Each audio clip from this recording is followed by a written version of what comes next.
En la vida, cuando nosotros nacemos, crecemos y nos desarrollamos, constantemente estamos en la búsqueda de algo llamado propósito. Y la palabra propósito es algo tan importante y tan valioso en la vida de una persona, porque cuando alguien no lo tiene es en donde en realidad se notan los vacíos en la vida de alguien. Por ejemplo, una persona que no tiene claro un propósito es alguien que vive en despropósito. Permítame explicarle cómo se siente. El despropósito es una sensación de no saber para qué estoy en la tierra. El despropósito es una sensación de vacío y de agonía en el alma, en donde hago muchas cosas, pero me siento vacío. El despropósito es una de las armas más poderosas que el enemigo ha usado contra esta generación, porque él sabe que una persona sin propósito no necesita él matarla, ella sola anhela morirse porque no quiere vivir. No hay una razón de peso por la cual esa persona sienta una motivación para seguir adelante.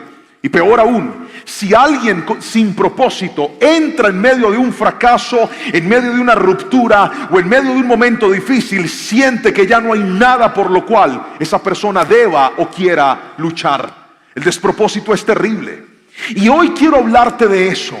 Hoy quiero darte a través de la palabra 3 principios que encontré que te van a ayudar a cuidar y a proteger el propósito de Dios en tu vida.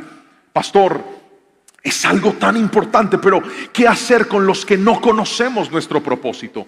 Conforme vayamos navegando por la palabra se lo voy a enseñar, pero lo que quiero decirte es que cuando tú logras descubrir para qué Dios te puso en esta tierra, cuando logras descubrir cuál es el sentido, cuál es la meta, hacia dónde va tu vida, entonces tus días no van a ser días perdidos, tus esfuerzos no van a ser esfuerzos perdidos, porque todos los que estamos aquí fuimos diseñados con un propósito de parte de Dios. Esa mentira que el diablo está tratando de venderle a esta generación, que tu vida no importa, que tu vida es un fracaso, que no hay nada que hacer con tu hogar, que no hay nada que hacer con tu juventud, que no hay nada que hacer con tu familia, no es más que una falsedad, porque cuando Dios te diseñó, implantó en ti un propósito. El problema es que muchos de nosotros no cuidamos ese propósito, no cuidamos esa meta que Dios nos entregó. Y hoy te voy a mostrar a través de la palabra cosas prácticas y sencillas para que aprendas a proteger ese tesoro que Dios te dio llamado propósito. Y para eso quiero que hoy estudiemos esta palabra que la hemos titulado no dañes tu propósito. ¿Puedes repetirlo conmigo a la cuenta de 3 fuerte? 1, 2, 3.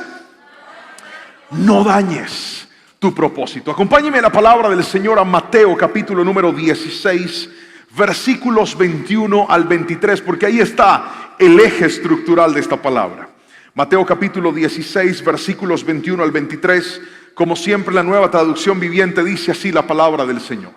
A partir de entonces, Jesús empezó a decir claramente a sus discípulos que era necesario que fuera a Jerusalén y que sufriría. ¿Puedes repetir esa palabra fuerte conmigo? 1, 2, 3. ¿Y qué? Sufriría muchas cosas terribles a manos de los ancianos, de los principales sacerdotes y de los maestros de la ley religiosa. Lo matarían, pero al tercer día resucitaría. Entonces Pedro lo llevó aparte y comenzó a reprenderlo por decir semejantes cosas. Dios nos libre, Señor, dijo. Eso jamás te sucederá a ti. Jesús se dirigió a Pedro y le dijo: aléjate de mí, Satanás. Representas una trampa peligrosa para mí. Ves las cosas solamente desde el punto de vista humano y no desde el punto de vista de Dios. Me encanta esta palabra, porque fue la primera vez en la que Jesús le revela a sus discípulos su propósito. Ellos estaban con él y habían visto los milagros, habían visto las señales, habían visto cómo el Espíritu Santo, dice el Evangelio según Lucas, usaba a Jesús y se manifestaban los milagros de una forma sobrenatural. Ellos habían visto a Dios hecho hombre, pero por primera vez Jesús les dice: muchachos, yo vine a esta tierra y por un tiempo voy a sufrir, me van a entregar, incluso me van a matar.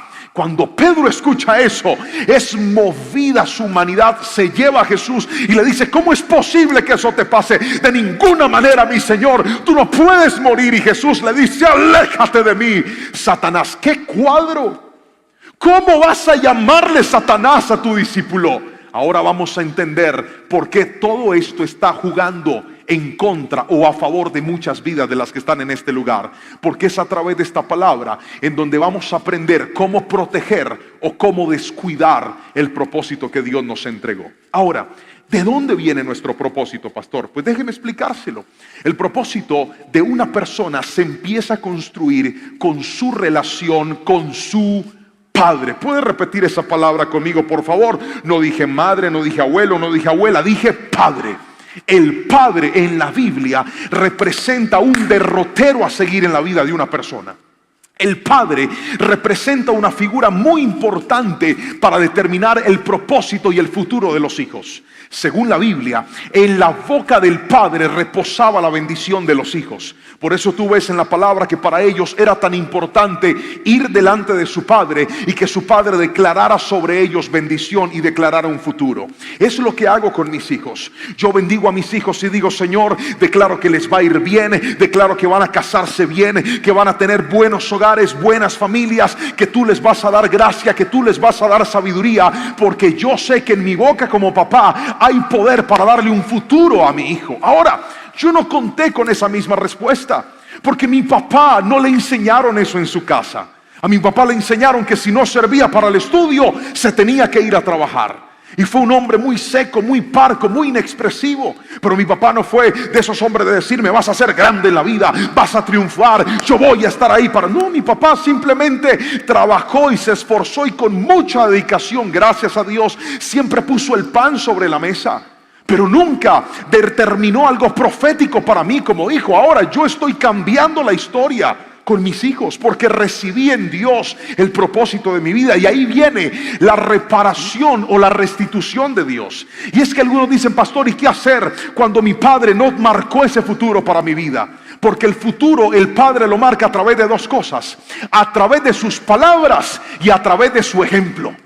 Hay personas aquí que recibieron un ejemplo terrible de sus padres, que han recibido un ejemplo inapropiado de sus padres, pero por eso Dios se manifiesta a nosotros como Padre, porque Él viene a corregir el propósito de nuestras vidas. Lo que te quiero decir es esto: en la descendencia de mis padres venía un hombre trabajador, maestro de construcción, otro muchacho maestro de construcción, otro hijo maestro de construcción. Yo tenía que ser un maestro de construcción, pero si hubiera alcanzado a estudiar, por lo menos hubiera sido un ingeniero civil o un técnico en algo. Pero esa era la línea que yo traía. Cuando yo llego a Cristo, Cristo dice: no, yo te traje a esta tierra para algo diferente y para algo más grande. Yo sé que esa es la línea que tú traes, pero cuando tú te encuentras con tu Padre Celestial, Él es capaz de corregir tu propósito y decir: aunque tú crees que naciste para esto, yo te traje para cosas más grandes. Si alguien me está entendiendo, dígame amén, porque no importa si un padre dejó el vacío, tu Padre Celestial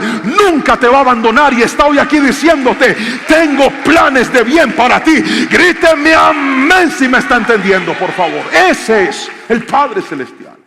Pero otra cosa que marca nuestro propósito son las experiencias de nuestra vida. ¿Las qué? Muy bien, las experiencias, las buenas y las malas. Yo soy lo que soy porque a partir de mi vida muchas experiencias me fueron empujando hasta llegar hasta donde estoy. Todavía recuerdo el día que mi pastor me dijo: predique. Yo dije: no, predique. Eso fue un empujonazo, como cuando te subes a un tobogán y no te quieres tirar, y ya arriba vienen y te empujan y te tienes que aventar. Así fue. Las experiencias también te conducen a un propósito, pero eso te voy a hablar más adelante. ¿Saben qué más determina nuestro propósito? Nuestro nombre. Otra vez, ¿nuestro qué? El nombre de Jesús en la Biblia se manifiesta de dos formas. Isaías lo llama Emanuel. Emanuel significa Dios con nosotros, o Dios entre nosotros. Jesús, ¿qué era? Dios viviendo entre nosotros. Manifestó a través de su nombre su propósito. Tengo un amigo de Pakistán que es pastor, Y él me habló mucho de la cultura de ellos porque me llamó mucho la atención cómo funciona en una nación totalmente islámica el evangelio. Y me empezó a explicar bastante de esto. Y entre las cosas que me enseñó, en el idioma que ellos hablan, el urdu, el nombre de Jesús solamente lo tiene Jesús. Nadie se llama a Jesús. Y se pronuncia la palabra Jesús. Y este nombre en urdu, que es el nombre de nuestro Señor Jesucristo, representa o traduce a nuestro idioma y en todos los idiomas: Jehová es salvación, o Dios es salvación. Note que Jesús, a través de su nombre, manifestó su propósito. Era Dios con nosotros, pero también era Dios salvando a la humanidad. Me estoy explicando hasta ahí con la suficiente claridad. Tu nombre tiene mucho que ver. La pregunta es, ¿usted sabe qué significa su nombre? No, pastor, ni idea. Yo no sé ni por qué me colocaron ese nombre. El nombre es algo tan importante. Cuando yo fui a tener a mis hijos con mi esposa, oramos y buscamos el significado de los nombres de nuestros hijos. Y fuimos muy específicos en ponerle sus nombres. Por ejemplo, mi hijo mayor se llama Juan Jerónimo. Juan significa lleno de la gracia de Dios. Jerónimo significa el del nombre sagrado o el que escudriña las escrituras. Hace unos días, era tarde de la noche, yo empecé a escuchar un sonido en mi casa, me levanté, fui a mirar y me encontré a Jerónimo en mi estudio con la Biblia abierta leyendo la palabra. A altas horas de la noche le dije, ¿usted por qué no está durmiendo? Porque mi nombre significa el que escudriña las escrituras. Le encanta leer la Biblia. Yo puse esa marca en su nombre. Anita se llama Ana Sofía. Y cuando colocamos sus nombres, fuimos muy cuidadosos en saber qué significaba y cuál era el comportamiento. Déjeme, por ejemplo, hablarle de mi nombre. Mi nombre, Juan Pablo. Le animo a todos a que hagan este ejercicio. Significa Juan, mire pues, lleno de la gracia de Dios. Juan, según las características de los nombres, dice que es intuitivo, estable, leal a sus efectos. Tiene una gran voluntad y mucha energía, lo cual hace que llegue a las metas que se propone. ¿Es así o no es así su esposo, señorita? Así. Ahora vamos con Pablo. Pablo significa el pequeño. Ahí como que hay un descuadre. No, pero en realidad la palabra pequeño no está hablando de estatura, está hablando de carácter. Está hablando de sencillez, de humildad, de ser alguien pequeño ante los hombres. De eso significa Pablo. Y Pablo es racional, es franco, es sociable, le gusta sobresalir en las actividades que realiza, se interesa por todo lo que pasa a su alrededor y es de un buen carácter. Usted se va a encontrar cuando vea la descripción de su nombre que tal vez no va a coincidir al 100%, pero en un gran porcentaje la característica de su nombre coincide con usted. ¿Por qué? Porque en su nombre hay propósito para su vida. Pastor, ¿y qué hago si a mí me colocaron ese nombre como a la ligera? No pensaron en mi nombre. Por ejemplo, mi mamá quería que yo fuera bien poderoso y me puso es que John Power. John Power, ahí va. O me dicen calambre 3000. No, yo sé que hay gente que tiene nombres raros, pero lo que quiero que escuche es que la Biblia dice en Apocalipsis que cuando lleguemos a la patria celestial, al que venciere, Dios le entregará una piedrecita y en ella tendrá su nuevo nombre. ¿Sabes por qué? Porque no sé qué nombre te puso tu papá, no sé qué nombre te puso tu mamá, no sé qué nombre te pusieron en tu casa, pero cuando tú llegas al propósito de Dios, Dios te llama de acuerdo a lo que Él ve en ti. Hay gente aquí que no se ha dado cuenta. Dios te ve como un adorador. Cuando Dios te ve como un ministro. Cuando Dios te ve como un siervo. Cuando Dios te ve como un guerrero. Cuando Dios te ve como una princesa. Por eso no dejes que otras cosas te marquen. Tu propósito está en la boca de Dios. Alguien dígame amén si lo cree, por favor. Aleluya. Él nos ha dado propósito. Pastor, yo no puedo corregir mi nombre. A mí me colocaron el nombre todo armado ahí, nadie sabe ni qué significa. Pues bien, es muy importante que usted lo identifique y en sus generaciones tenga cuidado. No ponga nombres a la ligera. Ore al Señor y mire los significados para que usted marque esa generación en la bendición del Señor. Ahora, déjeme mostrarle para que entremos a detallar los principios que le voy a enseñar. ¿Cómo cuidar nuestro propósito? ¿Cómo lograr que no se dañe el propósito de Dios? Primer consejo, ahí va a aparecer en la pantalla, léalo conmigo, 1, 2, 3. Evitando el sufrimiento. Es lo primero que las personas hacen cuando dañan el propósito. tratan de vivir una vida que evite el sufrimiento. No quiero sufrir, no quiero pasar momentos difíciles. Acompáñeme a la Biblia para que tengamos el soporte de lo que le estoy explicando. Versículo 21 y 22 del capítulo 16. Dice así: Jesús empezó a decir claramente a sus discípulos que era necesario que fuera a Jerusalén y que sufriría muchas cosas terribles a manos de los ancianos, de los principales sacerdotes y de los maestros de la ley religiosa. Lo matarían, pero al tercer día resucitaría. Entonces Pedro lo llevó aparte y comenzó a reprenderlo por decir semejantes cosas. Dios nos libre, Señor, eso jamás te sucederá a ti. Me encanta esta expresión, porque aflora la humanidad de Pedro, la humanidad de muchos de nosotros. Cuando Jesús dice: me van a matar, me van a tratar muy mal, Pedro dice: ven para acá. ¿Cómo vas a decir una cosa de esas? Si tú eres el Mesías, tú eres el Hijo de Dios, eso jamás te puede suceder a ti. Tú no naciste para sufrir, mi Señor. Dios nos libre de eso. Muy parecido a la humanidad de todos nosotros.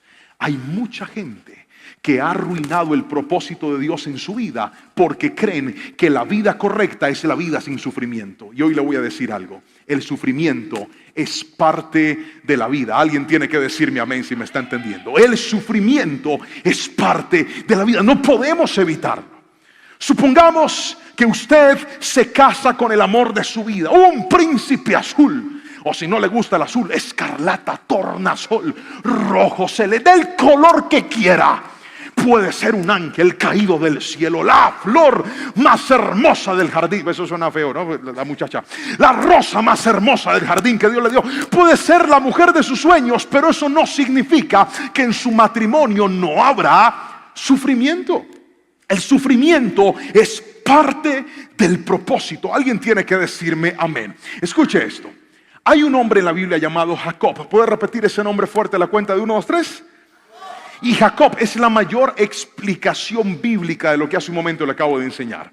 Nació en un hogar disfuncional, porque la Biblia dice que su mamá lo prefería a él y su papá lo prefería a su hermano. O sea, un despelote esa casa. Adicional a esto, a Jacob le ponen un nombre que significa el usurpador o el tramposo. O sea, estaba mal marcado, tenía una mala relación con su papá. Todo estaba orquestado para que la vida de Jacob fuera un fracaso. Pero en medio de ese fracaso, las decisiones de Jacob lo fueron conduciendo por momentos de sufrimiento. Su hermano lo trata de matar y Jacob tiene que salir de la casa de su padre a vivir a la casa de su tío, un tramposo llamado Labán. Y cuando Jacob llega ahí, ya tenía la bendición de Dios, pero tener la bendición de Dios, tener la promesa de Dios, no lo eximió del sufrimiento. Más bien, en medio de ese sufrimiento, Dios empezó a pulir y a cambiar la conducta de Jacob. Él llegó como un tramposo, pero salió como un hombre honesto. ¿Por qué? Porque el sufrimiento purifica el alma. Qué amén tan flojo ese.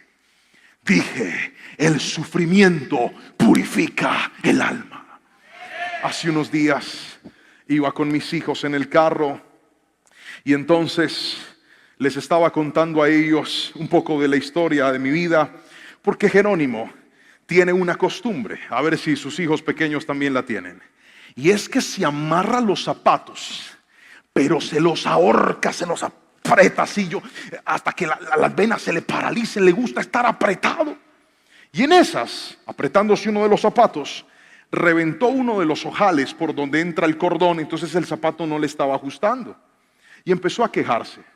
Mira, papá, este zapato está malo, cámbiame, este zapato no sirve para nada, zapato de mala calidad. Entonces yo saqué a flote las historias del pasado, como buen papá cuando tiene sus hijos, y le dije: usted no sabe lo que yo he sufrido en la vida. Cuando yo era chiquito, solo tenía 2 pares de zapatos, unos tenis, unas, decimos aquí, zapatillas o unos tenis deportivos, y unos zapatos de cuero de tacón puntudos con 3 mechas ahí que cuando uno pisaba sonaba como un tacón. No más. Ambos zapatos tenían un roto por debajo. Y con eso era que yo andaba. Y yo le dije a Jerónimo: yo pasé momentos difíciles porque en casa no teníamos las posibilidades económicas que ahora tenemos. Yo tenía que esperar para poder recibir unos zapatos. Mi papá no siempre tenía trabajo. A veces pasábamos momentos difíciles. Yo quería que su corazón entendiera que la vida no se resolvía quejándose, sino que se resolvía con agradecimiento, porque había gente que estaba pasando momentos más difíciles que los que él estaba viviendo ahí. Y entonces de repente Anita empieza a llorar y dice: papi, ya no hables más. Estoy tan triste, papi. Sí, para allá, papi. Te voy a comprar unos zapatos. Yo me dije: no, yo ya estoy bien. Eso es una historia del pasado, Anita. Ya quedó todo ahí medio resuelto. Pero por muchos días y en muchas ocasiones, en oración, le pregunté al Señor y le dije: ¿por qué la historia de mi vida es tan difícil? ¿Por qué he tenido que pasar momentos de necesidad? ¿Por qué he tenido que pasar momentos de aflicción? ¿Por qué he tenido que crecer con tantos faltantes? No te imaginas cuántas oraciones le hice a Dios sentado ahí en la iglesia, comparándome con la gente que yo veía en el altar, y decía: pero Señor, a este como que le va mejor. Un día hasta me quejé con Dios porque hicieron un evento en la iglesia y todos los predicadores habían sido malos, pero malísimos. El primero que se subió dijo: yo era sicario de Pablo Escobar, mataba y hacía y deshacía. Yo, wow. Se subió otro y decía: yo vivía en la calle, yo era drogadicto y yo estaba en el mundo perdido, pero Dios me cambió. Y la gente, wow, aleluya. Y yo hasta de eso me le quejé a Dios. Yo le dije: Señor, yo no he hecho nada malo. A duras penas con un corta uñas me corté yo mismo. Eso es lo peor que he hecho en la vida. ¿Qué vas a hacer conmigo, Señor? Hasta que un día entendí. Dios me dijo: todos y cada uno de tus momentos difíciles yo los puse en tu vida para que aprendas que esos momentos llegaron, pero también se fueron. Que esos momentos entraron a tu vida, pero también desaparecieron. Y los voy a usar para que un día te pares en un lugar y a muchachos exactamente iguales a ti les puedas decir: si Dios lo hizo contigo, también lo va a hacer con ellos. El propósito no te va a quitar el sufrimiento, pero el sufrimiento te va a ayudar a crecer, a avanzar y aprender en la vida. Si alguien me está entendiendo, por favor dígame amén en esta noche. No podemos evitarlo. Yo me iba a casar, estaba recién casado con mi esposa, cuando uno de nuestros familiares lanzó la siguiente palabra. Dijo: ahora no van a tener hijos tan rápido. Traer muchachitos a este mundo a sufrir. ¡Ay, no! ¿Ha escuchado esa frase? Hay otros que dicen: yo no me voy a casar porque yo quiero tener una vida en paz, yo no quiero sufrir. Tenga mucho cuidado y míreme a los ojos con lo que le voy a decir. Si usted está tomando decisiones para evitar el sufrimiento, lo único que está haciendo es abrirle puertas al sufrimiento, porque no hay forma de evitarlo. El sufrimiento va a estar, es parte del propósito en la vida. Y es mejor sufrir en el propósito de Dios que sufrir en el despropósito humano. Déjeme explicárselo. Yo entendí cuando me casé que uno de los propósitos por los cuales Dios me trajo a la vida era para conectar a la gente con Dios. Dios un día me dijo: yo te traje a esta tierra para que cada vez que adores, para que cada vez que prediques, conectes a la gente con mi presencia. Ese es tu propósito, para eso estás vivo. Cuando aprendí eso, mi vida tomó sentido. Cuando entendí eso, mi vida tomó un rumbo, porque ahora sé para qué vivo, ahora sé para qué existo. Pero una de las cosas que Dios me habló en un retiro, recuerdo yo en la ciudad de Bogotá, fue estas. Dios me dijo: yo te he dado tus hijos para que cambien la generación de tu familia. Yo te he dado tus hijos para renovar la generación de tu legado. A mí me dijeron: cuidado con traer niños a sufrir. Y Dios me dijo: te di tus hijos para cambiar tu generación. Está escuchando la diferencia del propósito. Mientras que el hombre dice: no vas a sufrir, Dios dice: aunque sufras, voy a levantar de ti una nueva generación. Y por eso hoy te puedo decir, para gloria y honra del Señor, Dios me ha dado unos hijos que han crecido en una familia diferente, en un hogar diferente, con condiciones diferentes, con una vida diferente. Claro que hay momentos difíciles, claro que hay momentos de angustia, claro que hay momentos de dificultad, pero yo aprendí que es mejor sufrir en el propósito que sufrir en el despropósito, porque cuando sufres en el propósito sabes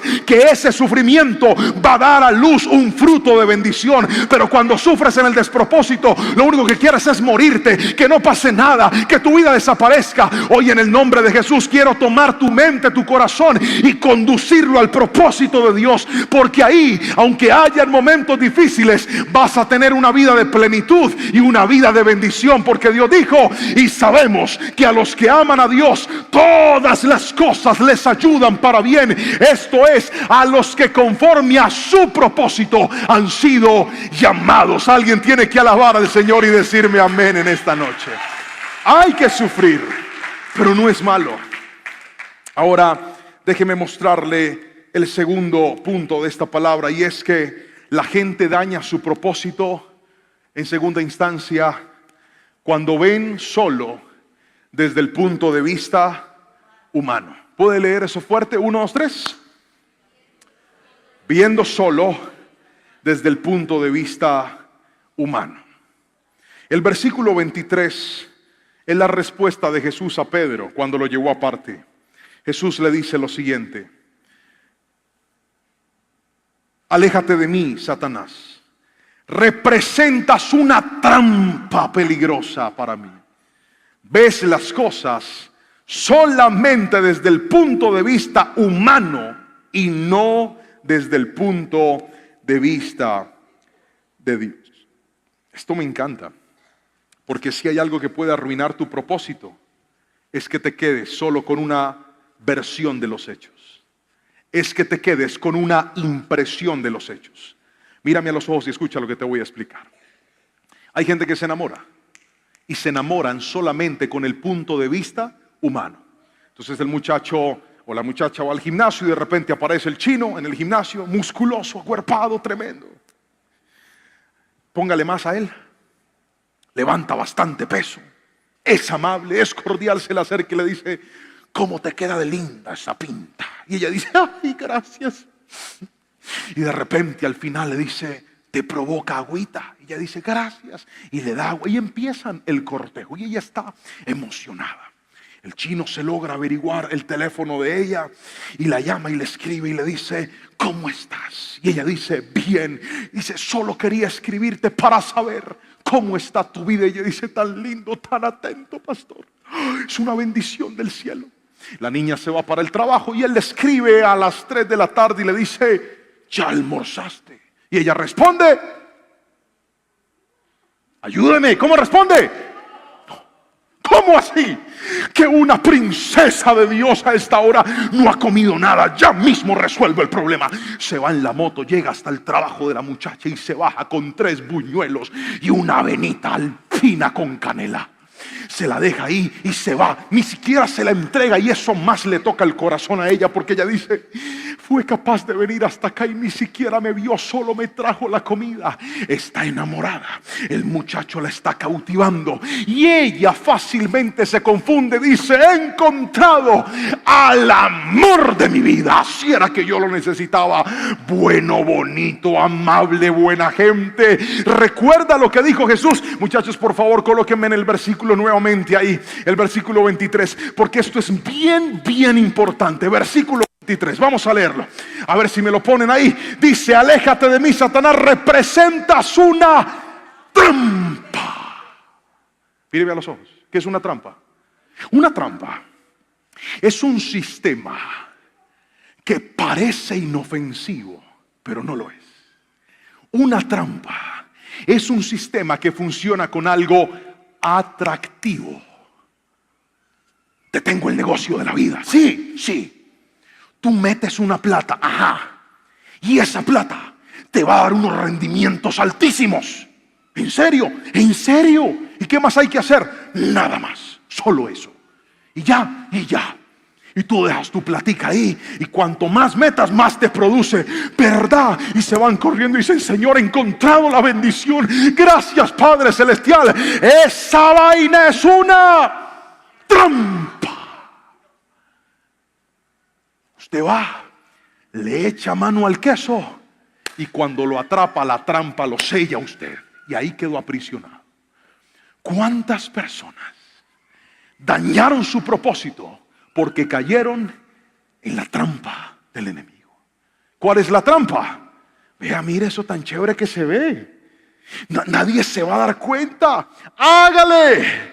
A fin de cuentas, ustedes ya se van a casar, forniquen, no pasa nada. Y usted, ay, sí, y le echaste mano al queso. Y ahora esa trampa te tiene aprisionado, te tiene infeliz. ¿Sabes por qué? Porque viste las cosas desde el punto de vista humano. ¿Cuál es el punto de vista humano? Eso no es malo, todo el mundo lo hace. Mira a la gente, mira a los demás. Este también cayó, este también vive de la misma manera. Hoy te quiero decir algo: mientras hagas lo que todo el mundo hace, no vas a poder caminar en el propósito de Dios. Para poder cuidar el propósito de Dios, antes de decir sí, antes de meterte, antes de aceptar, pregúntate: ¿qué piensa Dios de esto? ¿Cómo lo ve Dios? ¿Está de acuerdo? ¿Es correcto o es incorrecto? ¿Cuántos problemas ahorraríamos si ante las oportunidades de la vida vemos las cosas no solamente desde el punto de vista humano, sino desde el punto de vista de Dios? Míreme a los ojos y escuche esto. Yo estoy completamente convencido que sus más grandes equivocaciones, que las cosas de las cuales hoy usted se arrepiente y usted dice: pastor, yo no hubiera hecho eso, yo no hubiera dicho que sí, yo no hubiera llegado a ese lugar, no hubiera entrado, son las cosas en las que hiciste, miraste, caminaste o te determinaste solo por el punto de vista humano. Pedro se concentró en el dolor y dijo: el dolor hay que evitarlo. No podemos llegar allá, no podemos entrar hasta allá, Jesús. ¿Y qué dice la palabra del Señor? Pedro recibe a Jesús diciéndole: lo que tú estás haciendo es una trampa. ¿Y sabe por qué es una trampa? Porque el ser humano te quiere vender la idea de que todo es fácil, de que todo es sencillo, de que no hay sufrimiento, de que no hay dolor, de que es sencillo, de que es fácil, de que lo vas a lograr, de que todo el mundo lo hace, de que todo el mundo puede. Pero te vas a dar cuenta que en Cristo, aunque es un poco más difícil, aunque es un poco más complejo, aunque es un poco más lento, vas a ir seguro en la bendición de Dios. ¿Sabes por qué? Porque Cristo le dijo: usted fue que no me entendió, Pedro. Yo le dije que me iban a maltratar, yo le dije que me iban a tratar mal, yo le dije que me iban a castigar, yo le dije que me iban a herir, les dije que me iban a matar, pero también les dije que al tercer día iba a resucitar. Y eso es ver las cosas como Dios las ve. Hay sufrimientos que están en tu vida y tú dices: pastor, esto es muy duro. Míralo como Dios lo ve. ¿Sabes cómo Dios lo ve? Dios lo ve con un inicio y también lo ve con un final. Dios lo está viendo como algo que te va a pulir, pero también como algo que te va a transformar. Dios dijo: te metí ahí, pero también te voy a sacar. Mira las cosas como Dios las ve y vas a caminar en su bendito propósito. Alguien tiene que decirme amén en esta noche si me está entendiendo. Mira las cosas como Dios las ve. Todo nos ayuda para bien, todo. Pero déjame terminar con lo tercero y último, y es esto: el tercer error que comete una persona que atrofia su propósito es este. Ahí está: negándose a seguir a Cristo. Mire lo que dice la palabra. Después de Jesús pegarle semejante regaño a Pedro, le lanzó la siguiente frase a todos. Versículo 24. Luego Jesús dijo a sus discípulos: si alguno de ustedes quiere ser mi seguidor, tiene que abandonar su manera egoísta de vivir, tomar su cruz y seguirme. Si trata de aferrarse a la vida, la perderá. Pero si entrega su vida por mi causa, la salvará. Qué tremenda forma la de Jesús dirigirse a sus discípulos. Y le dice: muchachos, ¿saben de qué se trata esto? Si ustedes me quieren seguir, tienen que abandonar ese egoísmo, tomar la cruz y venir en pos de mí. Muchachos, esto no te lo estoy hablando por que lo aprendí, porque lo leí, porque Dios me lo mostró simplemente en su palabra. Lo que te estoy hablando ahora es algo que yo experimenté con mi propia vida. Yo encontré mi propósito cuando empecé a seguir a Jesús. Yo descubrí que Dios podía hacer cosas grandes en mi vida cuando empecé a seguir a Cristo. Es muy probable que esta generación conozca y sepa qué es un GPS. Un GPS o un GPS es un sistema que tiene una particularidad. Tú marcas una dirección y el GPS te traza, o el GPS te traza una ruta, te traza un destino, un camino. Y tú no lo conoces, ni sabes por dónde te vas a meter, pero sabes que si sigues la dirección que el GPS te está trazando, vas a llegar a tu destino. Escúchame lo que te voy a decir. Cristo es como ese GPS o ese GPS para tu vida. Cuando tú llegas a Él, Él te dice: tengo un plan para ti. Señor, ¿y cómo hago? Solo sígueme, sigue esta ruta. Y usted arranca, y usted dice: Señor, yo no sé ni por dónde voy a ir. Hace un tiempo una hermana me invitó a predicar a su finca y me mandó un audio de 7 minutos dándome las indicaciones de cómo llegar. La finca quedaba allá en la última montaña de Cali. O sea, después de esa montaña ya se llama Buenaventura, lejos. Y me manda un audio de 7 minutos explicándome. Me explicó con lujo de detalles: pastor, usted encuentra una casa, después hay unas piedras, después hay un árbol, ahí cantan 3 pajaritos, por ahí corren 3 gallinas. Y lo peor es que yo estaba escuchando ese audio en mi casa. Y pasa por ahí, después va a ver esta casa, una casa de color. Y yo escuchaba eso, yo no lograba entender el camino. ¿Por qué? Porque no estaba en él. Entonces le dije: hagamos algo, hermana, mándeme la ubicación y yo llego. Listo, mi paz. Me mandó la ubicación, puse el GPS y arranqué. Y me fui. Mire, yo ni sabía por dónde iba, pero sabía que iba a llegar. Y yo estaba muy contento con mi GPS. Que doble por ahí. Y me aparecía hasta que llegué a mi destino. Lo mismo pasa con Jesús.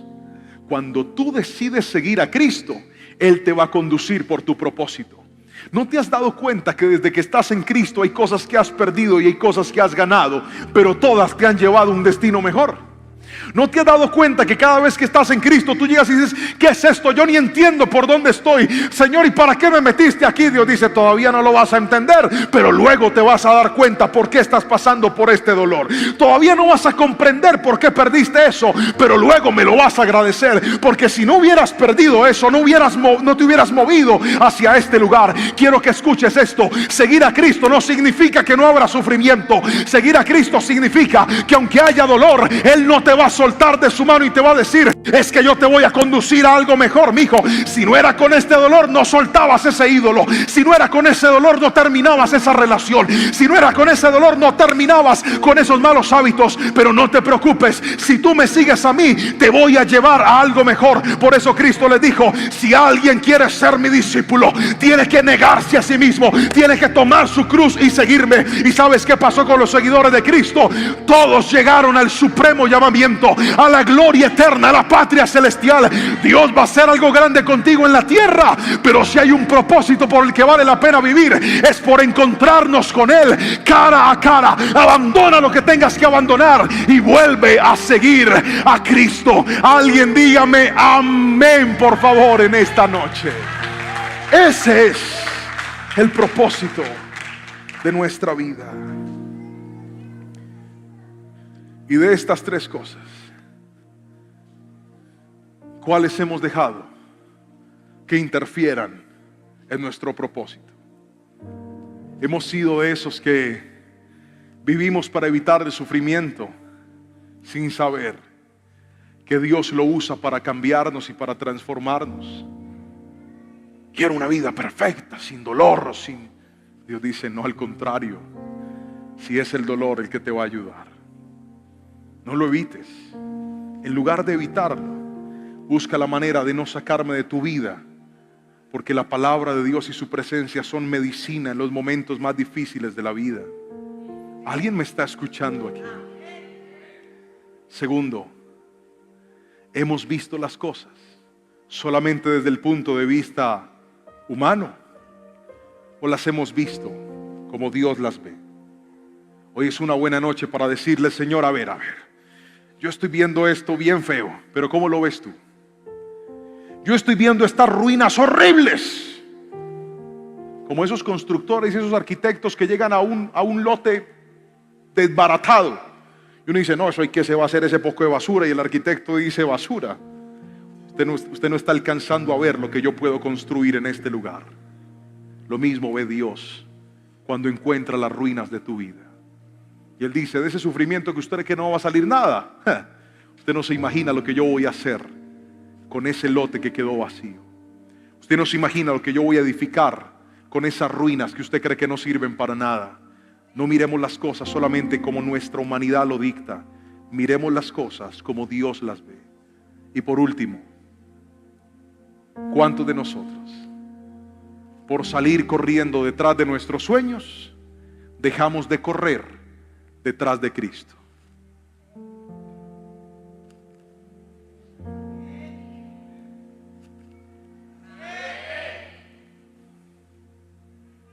A los sueños se llegan siguiendo a Cristo.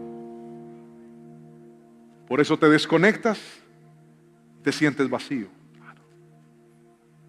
Pero una vez te mantienes conectado a Él, a veces no vas a entender, Señor, esto es un barranco, esto son unas trochas, este carro aquí no va a salir. Y Dios dice, tranquilo, que usted va en la dirección correcta, porque me estás siguiendo a mí. Y yo no te voy a llevar a la perdición, yo te voy a llevar a tu propósito. Eso es distinto.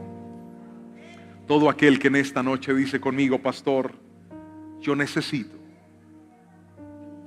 volver a cuidar, volver a proteger mi propósito, voy a pedirle que se coloque sobre sus pies, por favor.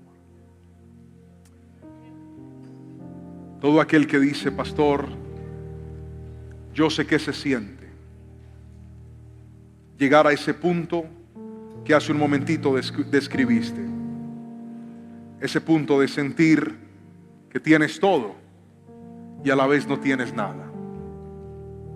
Ese punto de sentir que vives y respiras y existes y trabajas, pero en realidad no hay una meta clara por la cual valga la pena estar.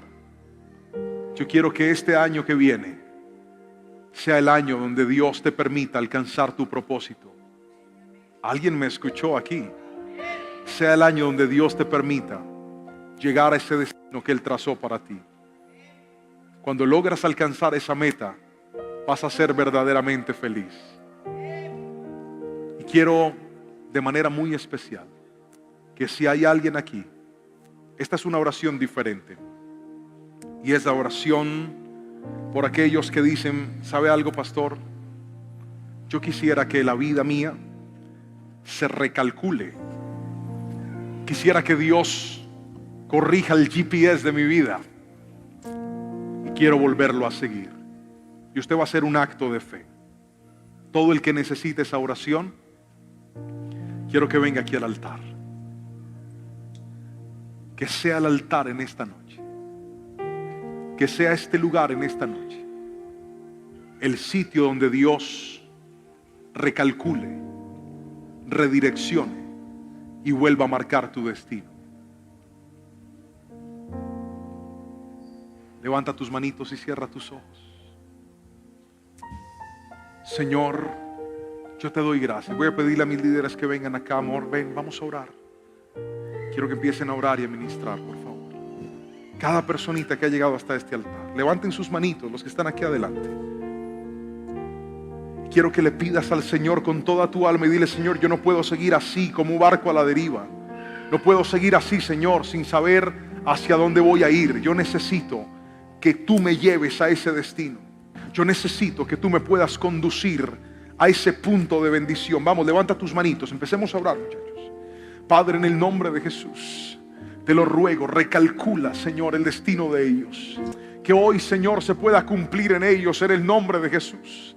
Que esa palabra que hoy ellos han recibido, en donde les has dicho en este altar, vas a volver, vas a cuidar lo que tengo para ti. Es que no reservé tu vida ni traje tu vida para cosas sencillas. Deja de pensar que la solución es tu muerte. Deja de pensar que la solución es abandonar todo. Deja de pensar que la solución es no sufrir. Claro que habrá sufrimiento, claro que habrá llanto, claro que habrá dolor, pero es que tú no estás solo. Dios está contigo. Dios está contigo. La presencia del Rey de Reyes te va a acompañar donde quiera que vayas. Por eso dile conmigo: Espíritu Santo, vuelve a conectar mi vida a ese propósito, vuelve a conectar mi vida a ese destino. Hoy, en el nombre poderoso de Jesús, bendigo cada persona que llegó al altar, bendigo cada persona que está postrada en su casa, que está recibiendo esta oración y dice: pastor, mi alma necesitaba esta palabra, mi vida necesitaba entender que yo no estoy aquí a la deriva, que yo no estoy aquí perdiendo el tiempo, que tú me trajiste con un propósito, y ese propósito lo voy a alcanzar solo si decido ir en pos de tus pasos, solo si decido ir en pos de tu voluntad. Padre, yo te doy muchas gracias y bendigo cada persona. Hoy imponemos manos sobre ellos y declaro, Padre Celestial, en tu nombre que los levantas, en tu nombre que los fortaleces, en tu nombre que los vivificas, porque grandes cosas harás en su vida y en su futuro, en el nombre poderoso de Jesús. Alguien tiene que decir un fuerte amén. Alguien tiene que decir un fuerte amén. Alguien tiene que aplaudir fuerte al Rey de Reyes.